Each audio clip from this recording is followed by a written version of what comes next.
tournaments this year, 5 cashes. Looked strong at times in the first match, but Scott Devers has a little bit more experience. 3 victories, last win in the 1988 Columbia Open in Austin, Texas.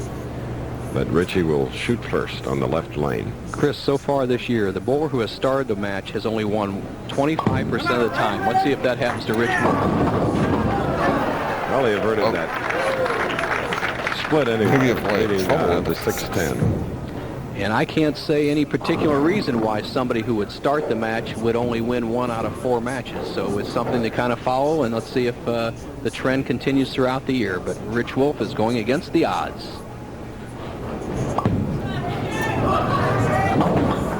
Well, Rich Wolf has hit his best plateau. First time on TV, he is 1-0 from his only game thus far. Now, here's 28-year-old Scott Devers of Richmond, Indiana. Career earnings of $210,000.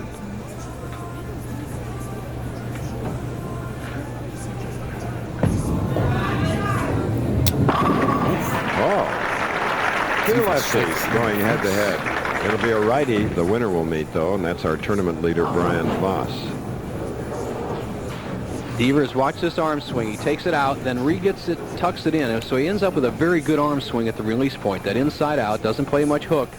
Depends on accuracy to stay up with the power players. Perfect shot. Scott Devers started bowling at the age of 3. His father took him bowling. Joined the juniors at 12. Bowled his first 300 at age 15.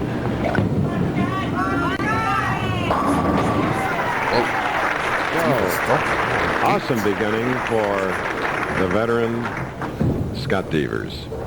Now with a spare up, the last game winner, Richie Wolf. Richie started bowling at the age of 6. All these players on the tour we see have an early start. His first average was 95. As you see the overhead shot, you can see the whole angle he's playing.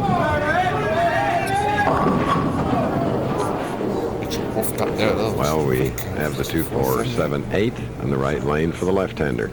It's almost the same thing the right-handers have, the 3-6-9-10. We saw Rick Steele-Smith convert it once and then miss it. And here's what Rich has to do: get the ball over there in that 2-4 zone and hopefully take out the 8 and carry the 7.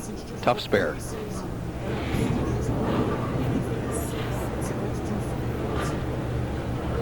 This holiday season, you have to shop Sephora at Kohl's for your gifting needs at any price point. These are the gifts that I plan on having on hand for any...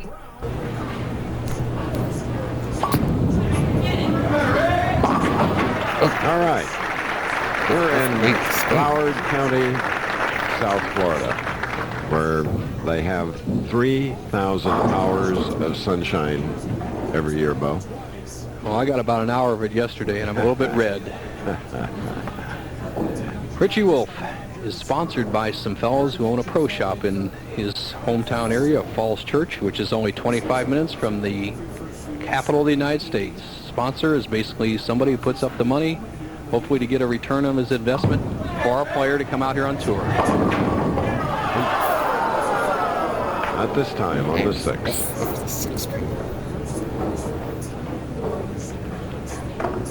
Richie bowled his first 300 game also at the age of 15. He's joined a men's league. His first game was 190. His second game, 299. His third game in league, 300. Pretty good start. I'm sure they'll hate to lose him off their team. Just 22 years of age. A strong 22-year-old. Scott Devers, 28. Won his first PBA title in Tucson in '87.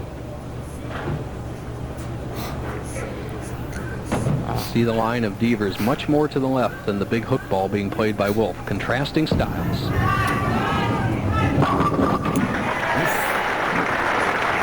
Any comment to Scott that he threw a relatively straight ball? Why did you do so well this week with it? Well, I think it's spare shooting. Out of the 42 games this week, I only missed 3 spares, and all the power players, I think, have a tendency to miss spares now and then, and I feel that's where I have the advantage over them. When you only have 3 open spare frames, Chris, you almost must end up in the top 5. That's just great bowling. Right now he has a commanding lead of 25 pins through 3, can extend to 35 pins, 4th frame. All right. 4 in a row for the Hoosiers, taking a 33-pin lead in our semifinal game.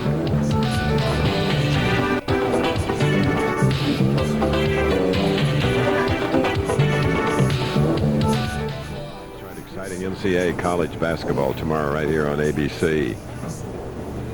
4th and 5th frames for Richie Wolf were very, very good. 2 strikes, cutting the lead to 25. But he brings it right back to the strike, and there, my friends, is number 5 in a row. Scott Devers. 5 in a row, and Scott Devers leads by 35, and so far this year through 20 matches, the bowler who has led in the 5th frame has won 65% of the matches. So let's see if that pro forma fits the final result of Scott Devers' game. Here's a man with 3 victories, Bo, but still has to qualify. You talked about a rabbit squad earlier. He did not get enough points. You can accumulate points every week on the tour. If you don't get enough, even if you've won some titles, you still must go back and re-qualify. Very tough for him. Oh, just when we were about to say an opportunity for $100,000 and a Chevrolet Corvette, True Value, and AC Delco, we get this. 7-9 split. The players call it the DOA out here on the Pro Bowlers Tour. As you see, must bounce the 7 into the 9 into the 7, and DOA is really a name of Billy Idol's song, Dead on Arrival, and that was his ball in that particular shot. A costly open frame now for Scott Devers. And with a double up, here is Richie Wolf. Can cut Devers' lead to 11.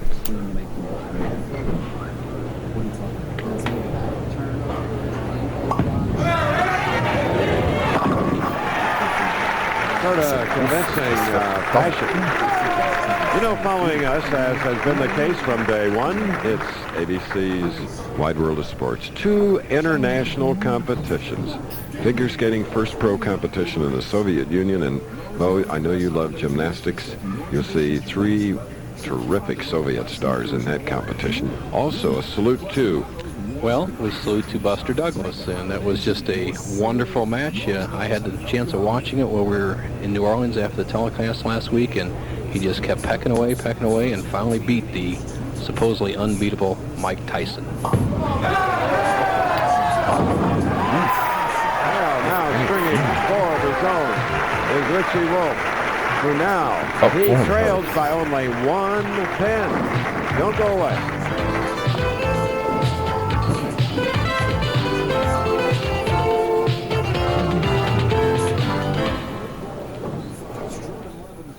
BBT on ABC next week. Join us. And the bowling fans have certainly joined us here at one of the great bowling facilities anywhere. Don Carter Classic Lanes in Sunrise, Florida. And this is the Budweiser Classic. And this is a man that leads by 1, shooting in the 7th frame. He opened in the 6th.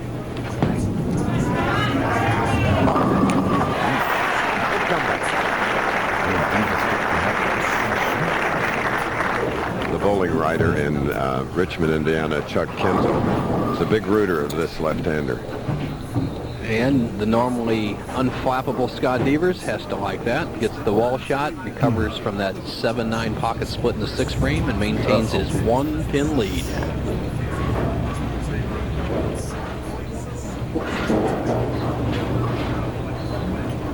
Careful preparation.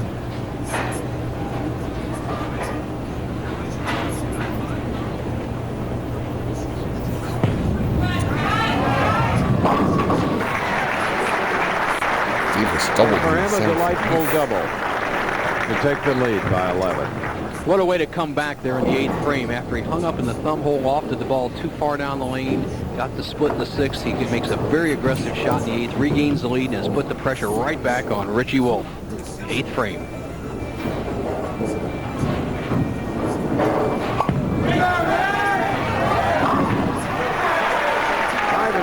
For Richie Wolf, who eliminated Rick Steelsmith in the previous game, 206 to 179. Steelsmith had defeated Tony Marisi in our first game, 208 to 202. And the winner of this game will meet Brian Voss. Or as his t-shirts say, Voss is boss. Anybody's match, 2 frames left. 1 pin difference.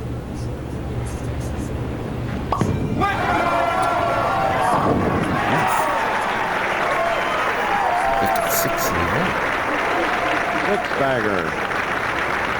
Remember, this is his first time under the lights, under the pressure of network television. You gotta like it. You saw that good high follow-through, good wrist action, good concentration. That's an awful lot of discipline for a man in his first appearance. Now, a 3-time champion needs this strike to retake the lead. He trails by 9.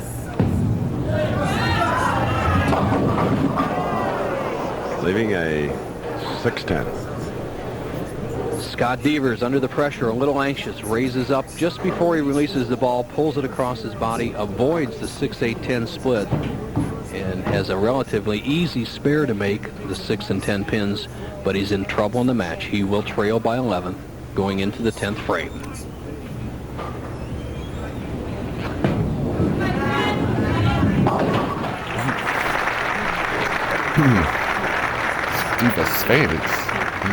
This is deep breath time for both competitors. Brian Voss continues to warm up off to our right. He will meet the winner, 31,000 to the victor. Today, 16,000 for second. 8,500, 7 and 6. That's the way it's split up in this total purse of 160,000. Devers trails by 11. Needs to get a strike here in the 10th frame to cut the lead down to 1.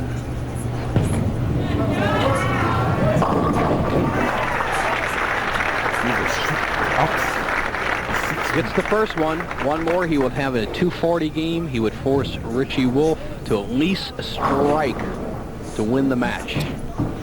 Devers has not lost to any of the 4 opponents in the championship round during the week. He defeated Voss, he defeated Wolf, he defeated the other 2 opponents, and he can get by with another victory if he can strike here.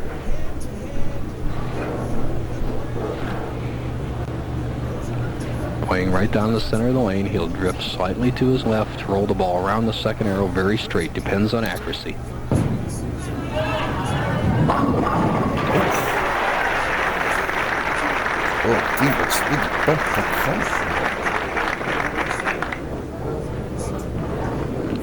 You see a little bit of loft on the ball from the low camera. Ball breaking into the 1-2 pocket. Now watch the action on the left-hand part of the screen. The 4-pin does its job. It keeps Devers right in the match. A possible 244. We have a possibility of a tie in this match. A winner by either player. It's up to the last shot.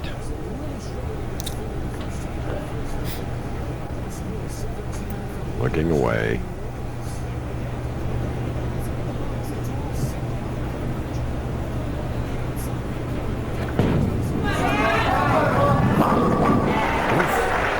There's our biggest game of the afternoon. A whopping 244. 10 strikes for Scott Devers. The situation for Richard Wolf is simply this. If he strikes on this ball, he wins in regulation time.